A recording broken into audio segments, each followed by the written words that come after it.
நண்பர்கள் அனைவருக்கும் வணக்கம்.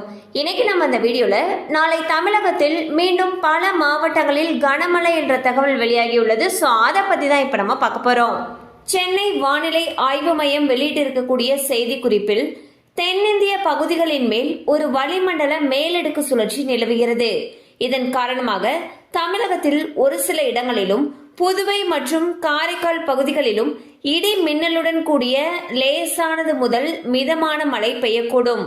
ராணிப்பேட்டை, திருவண்ணாமலை, கள்ளக்குறிச்சி, பெரம்பலூர், கடலூர், அரியலூர் மற்றும் சிவகங்கை ஆகிய மாவட்டங்களில் ஓரிரு இடங்களில் கனமழை பெய்ய வாய்ப்புள்ளது.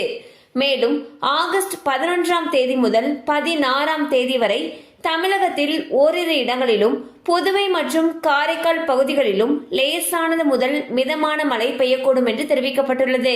ஸோ வந்து பாத்தீங்கன்னா தமிழகத்துல மீண்டும் பல மாவட்டங்கள்ல கனமழைக்கு வாய்ப்பு இருப்பதாக வானிலை ஆய்வு மையம் அறிவிச்சிருக்காங்க. ஸோ மழை அதிகமாக பெய்யும் பட்சத்தில் அந்த பகுதிகளில் இருக்கக்கூடிய பள்ளி கல்லூரிகளுக்கு விடுமுறை விடப்படுவதற்கான வாய்ப்புகள் அதிக அளவில் இருக்கு.